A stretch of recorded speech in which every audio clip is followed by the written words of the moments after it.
welcome back to Shonnie's World. This video is going to be about my nursing advice to new graduates or new nurses.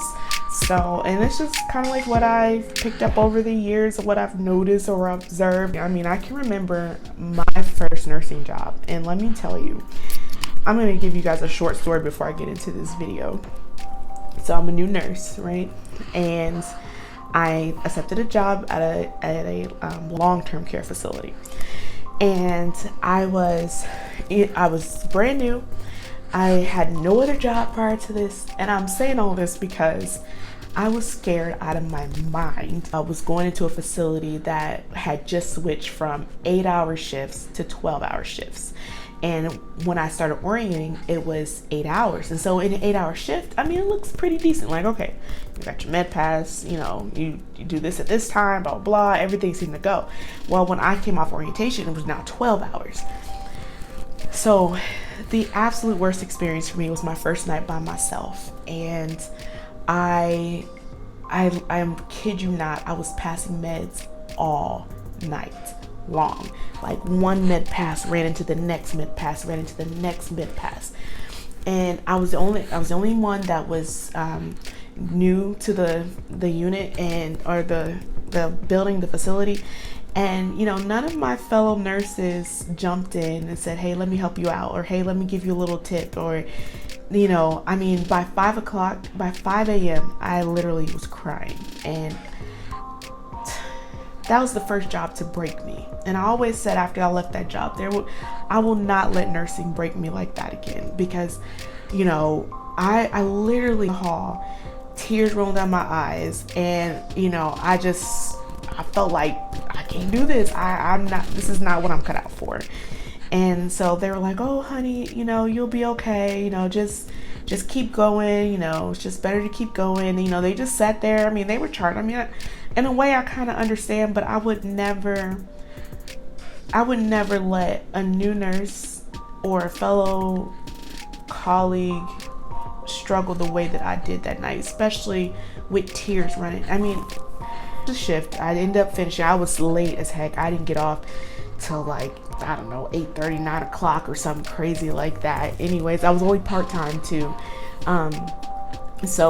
And eventually I got better. Eventually it did get better, but not by that much. I wasn't passing meds all night long, but I also didn't have no room for wiggle time, okay? Like, I barely did anything besides pass meds and chart a little bit. And because it wasn't even EMR at this time. It was still, you know, paper charting. So anyways, and don't let another nurse has a question. I'm like, I'm a new grad myself. Like, I don't know, you know, they had more experience, and I was like, y'all should know. I felt like I was being picked on, like, oh, let's see how much this RN knows, you know. And then it got to a point where they put me in a supervisor position, where I guess apparently, I don't know if I didn't pay attention during, like, when I signed and accepted the job, but I was to be the RN supervisor on the weekend or the RN charge nurse supervisor on the weekend that the main person wasn't there. So, and it was only like one day or something. And I almost when I tell you, I was like, what the world, I'm what? And, you know, I had to do staffing and all this stuff. I wasn't even trained to do it. And I was like, are you kidding me right now? So I talked to the DON and ADON, and I told them, like, you know, I'm a new grad. I'm new to I'm still trying to learn my job. There is no way that I can be in charge. And so they agreed to take me off for a little bit, and then like maybe it was like a week or two. They didn't even say that. They said they'll take me off until I got comfortable, got my feet wet. And then like maybe a week or two later, I was back on as charge. And I was like, are you kidding me? So nevertheless, I ended up leaving because I'm like, I didn't feel like it was safe for me. I didn't feel like it was, you know, supportive enough for me as a new grad, and all my insecurities that I had on my own. I'm pretty sure I didn't, you know, I was a good nurse, but I did not feel that way yet. I was not confident. I didn't know, you know, home health or long-term care is a lot different than being in a hospital. So Nevertheless, so that experience helped mold my view on nursing, and thank God it didn't scare me away from nursing altogether, but it definitely made me ask the questions of what's my orientation going to be like, am I going to be with the same preceptor, what happens if I need more additional training, what type of education do you offer? Those type of questions. Like I try to make sure I will have the support necessary. So those are questions that I ask in an interview before I accept a job.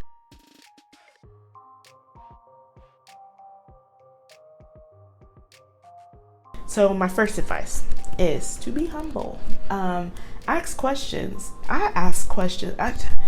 Even in my last, in all of my positions since the first one, because the first one was bad. Well, it wasn't bad. It was a learning experience. There's no bad position, I don't feel like. I mean, maybe there is, but I count that as a learning experience. It was horrible for me to go through, but it was a learning experience. My patients were fabulous, but it was a learning experience for me as a nurse. But be humble, ask questions. You don't know everything. I still don't know everything after 7 years.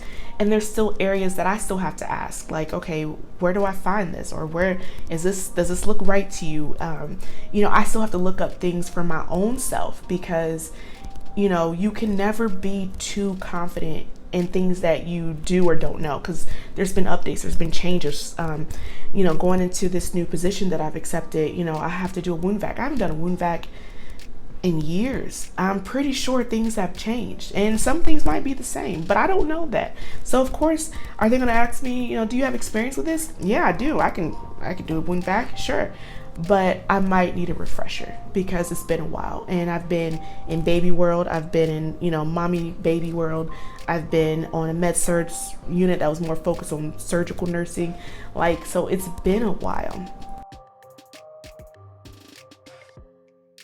So don't be afraid to ask questions, and there's no stupid questions. Everything is a learning experience. Don't be afraid to say what you don't know. And that even goes toward your patients. Now, I wouldn't necessarily say I don't know.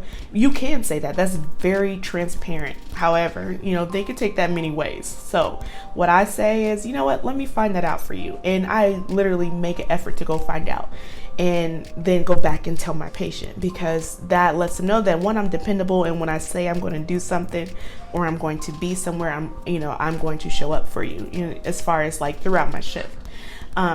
So you make it a point to find out what you don't know. Tell your patient, let me find that out for you, and I'll get right back to you. And that conversation go many ways. And if you have to say, things have changed, there might be an update, or I don't know, but I will find out for you, and then we'll learn together. So, there's different ways you can word it, but just the biggest point is be humble, ask questions, and don't be afraid to say you don't know. Number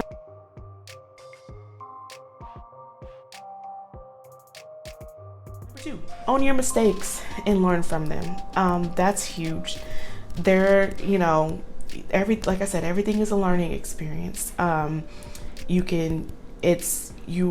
You're human, you're going to make mistakes, and the biggest thing you can do is learn from it. You're not going to lose your life. Unless there's many different ways you could lose your license, but the biggest thing is that you want to own up to it.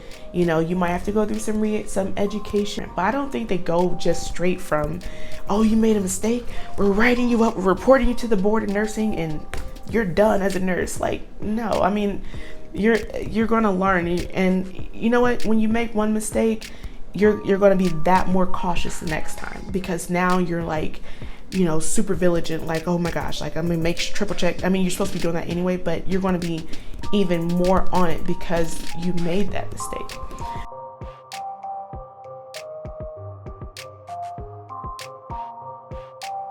And then time management. So when I was on med surg, I would set up my shift the way I planned it to go. I would go to my rooms and I would say, I'll go in and I'll tell them a time frame, not for everything, but I'll say, I'm just coming in to introduce myself and let you know I'll be your nurse from 7 p to 7 a, and I would say, like, I'll be back in a little bit. I'm gonna go meet my other patients, and when I come back, I'll bring your medicines. Do what you like.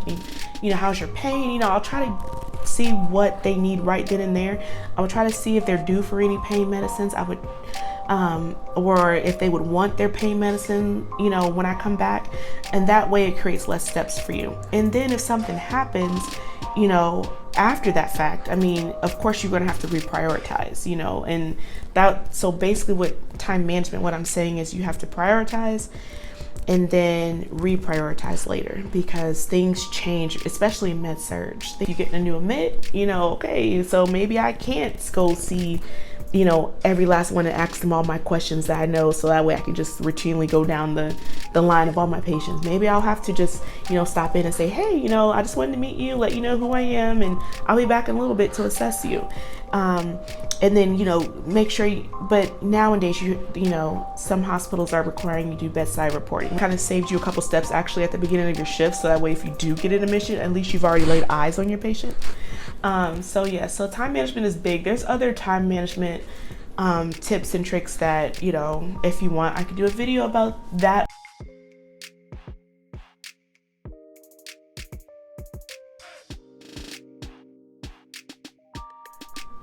And also take notes. So like, I always get a notebook. Actually, I bought 2 notebooks. If you know me outside of YouTube, like, I tend to buy a lot of notebooks, but I bought 2 notebooks in starting this new position, because I want to take notes so that way I remember everything and I have a reference point, so that way when I am out on my own, I can look back at my notes, and if I can't figure it out from my notes, then I can call somebody or text somebody or whatever and find out what I need to know. See other people that don't really take any notes when they start a new position. And then you don't have to. Some people can remember things, but I personally got to write things down.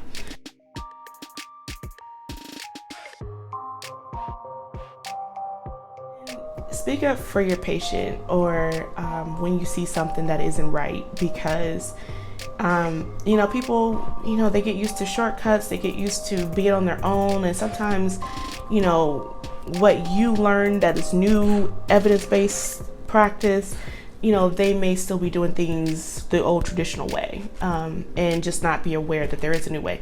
Now, I wouldn't go in as a Miss Know-It-All either, or Mr. Know-It-All, but I would definitely, definitely always set, if it's something that affects your patient adversely or in general, you definitely want to say something, like, but it's just all in your delivery.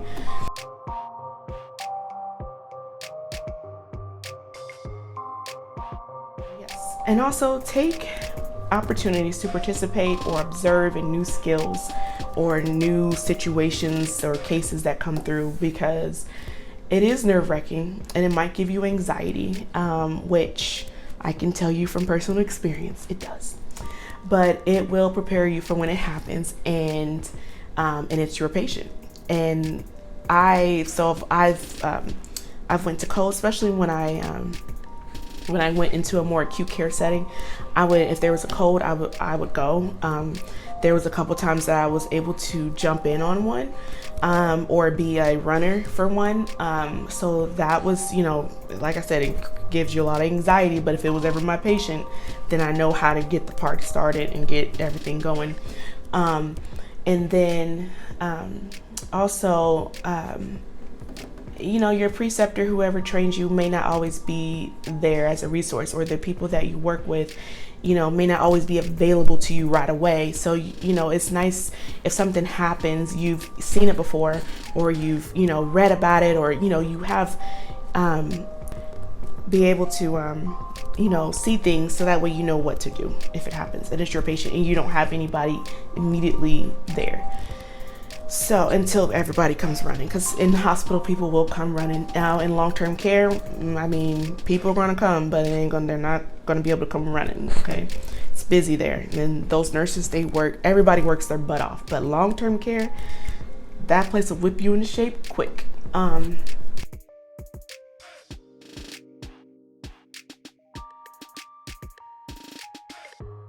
So, okay, so learn your flow sheet. When you learn, that was a tip I picked up from one of my preceptors. She just had me like go through the flow sheet because it was a new charting system. It wasn't new to me, but I had coming from a different care setting.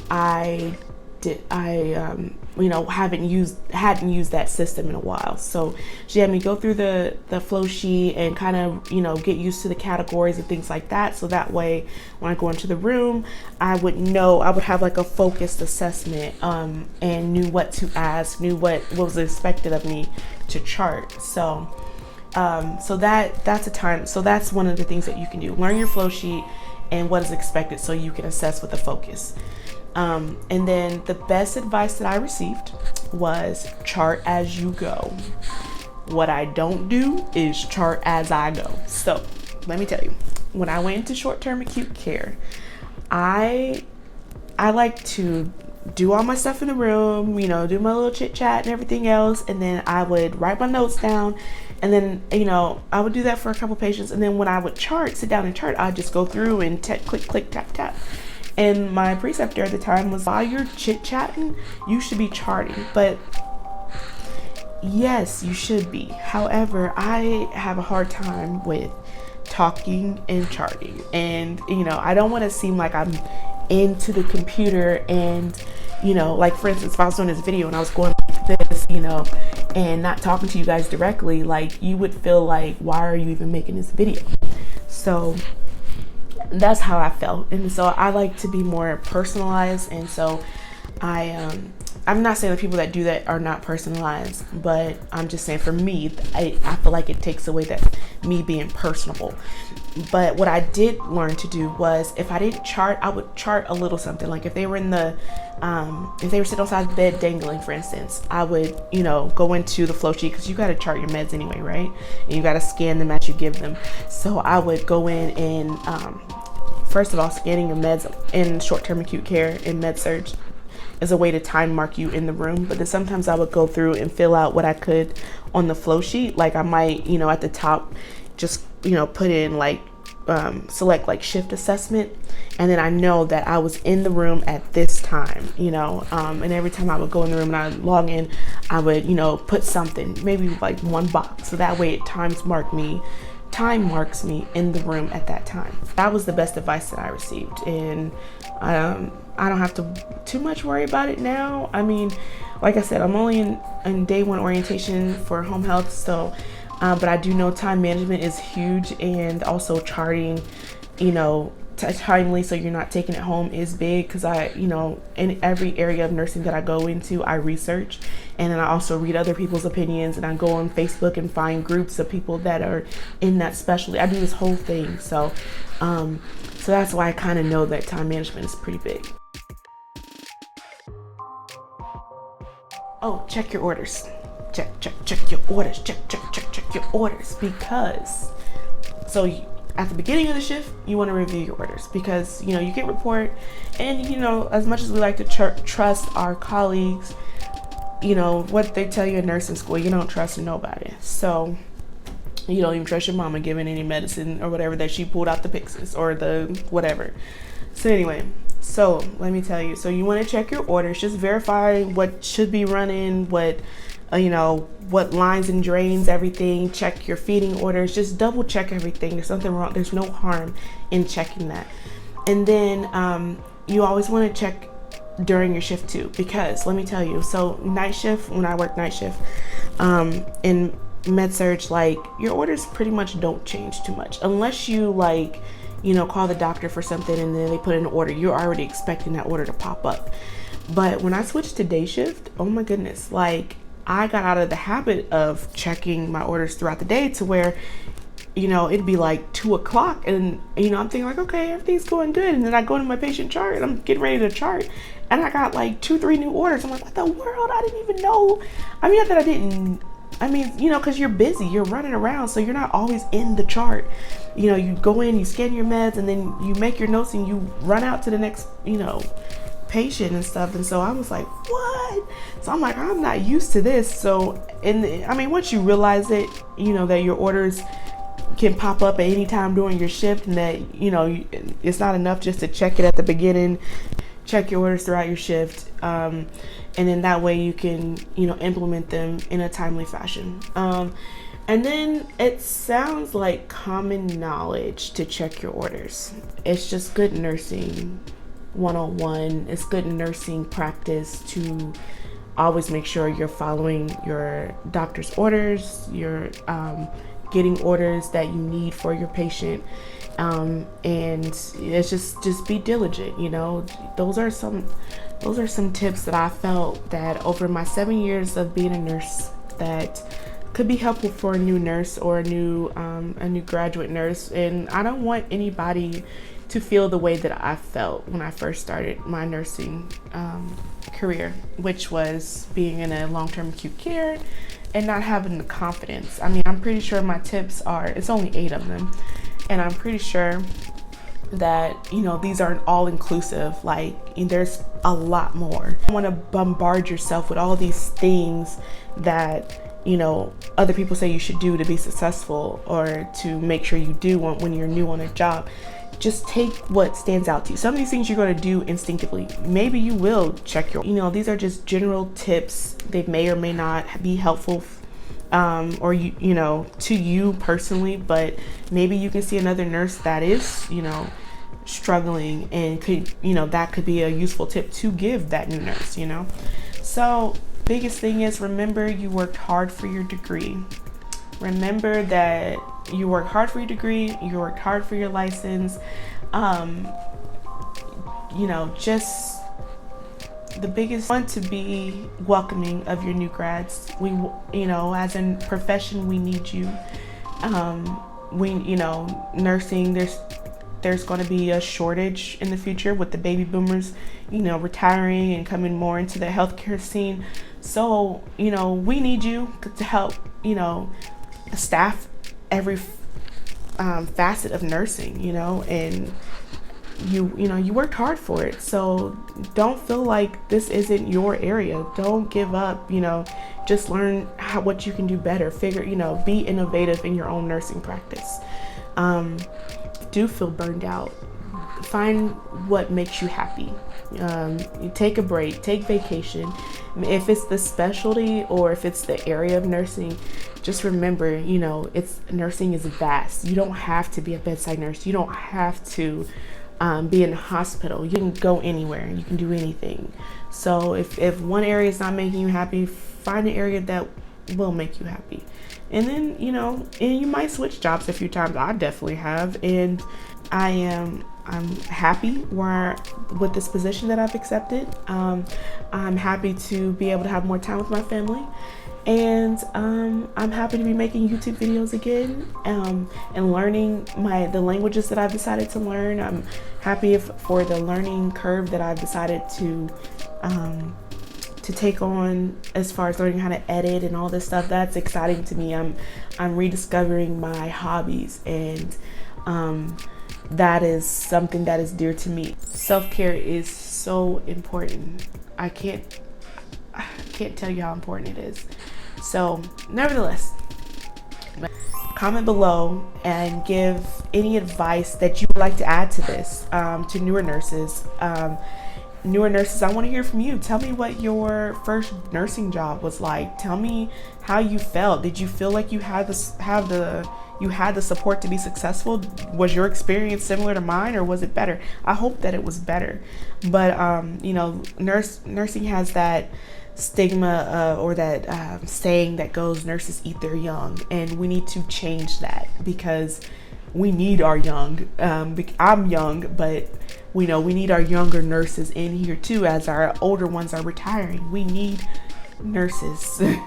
So that's why I've not given up on nursing, and I'm just going to continue to make these YouTube videos and encourage all the nurses out there that I can. I'm not a know-it-all by no means. I am not perfect.